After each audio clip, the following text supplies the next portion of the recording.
Nah, di sini kita punya contoh dari beberapa variabel acak diskrit. Ini kita lihat yang pertama kejadiannya ya. Ini kita mulai kejadiannya. Ayu melakukan pelemparan sebuah dadu 1 kali. Hasil yang mungkin adalah. Nah, kita akan menentukan variabelnya apa saja di sini atau berapa saja gitu tuh. Untuk melakukan pelemparan dadu. Dadu itu kan ada 6 sisi ya. 6 sisi masing-masing ada apa ya? Ada bulatan sejumlah angka tertentu ya. Jadi ada berapa? Ada 6 sisi, berarti nanti untuk variabelnya, untuk misalnya kita buat dia sebagai A ya.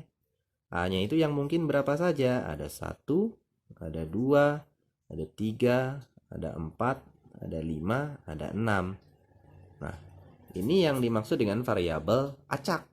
Karena kan kita tidak tahu yang akan muncul yang mana. Bisa 1, bisa 2, bisa 3, bisa 4, bisa 5, bisa 6. Nah, untungnya ini diskrit ya. Jadi kita bisa mencacah, kita bisa menghitungnya gitu. Bukan yang bukan yang continue. Kalau continue kan tidak bisa seperti ini. Nah, ini untuk yang contoh yang pertama. Jadi contoh di peristiwa pelemparan dadu 1 kali. Nah, kemudian untuk yang contoh yang kedua nih. Contoh yang kedua itu Andika melempar 1 keping uang logam. Kemudian Andika mengamati banyak angka yang diperoleh. Oke.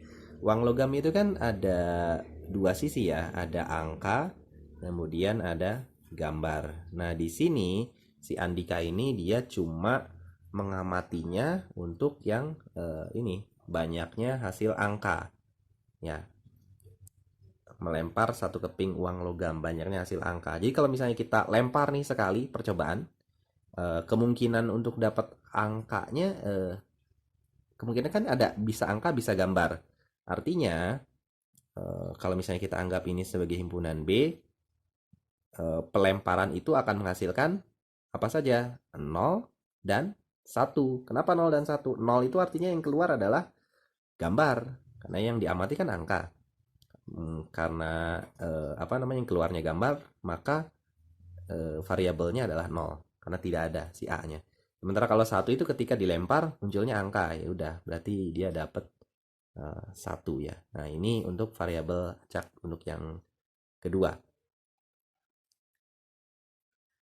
Nah, kemudian untuk yang contoh yang ketiga, ini Dewi melempar sekeping uang logam sebanyak 4 kali.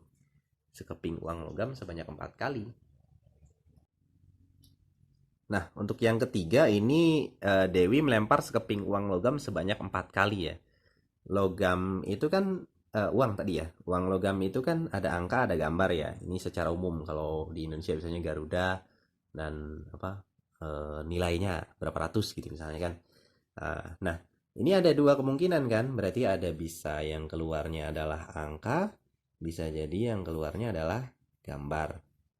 Begitu.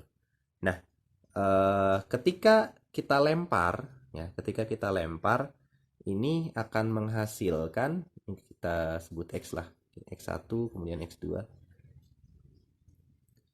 Kalau yang kita amati adalah angka, misal pelemparan ke 1 tidak ada yang muncul misalnya kan, berarti kan 0 kan angkanya. Pelemparan kedua ada 1 kan, bisa jadi 2, bisa dalam dalam 4 kali percobaan itu bisa jadi 3-3-nya angka, dan bisa jadi 4-4-nya juga angka. Ini kan kemungkinannya gitu. Sementara kalau misalnya kita yang amati adalah gambar, berarti kemungkinannya bisa jadi angka semua, jadi tidak ada gambar 0. Bisa jadi cuma 1 yang muncul gambar, bisa jadi 2, bisa jadi 3, atau bisa jadi 4. Nah, ini yang dimaksud dengan konsep variabel acak dan diskrit.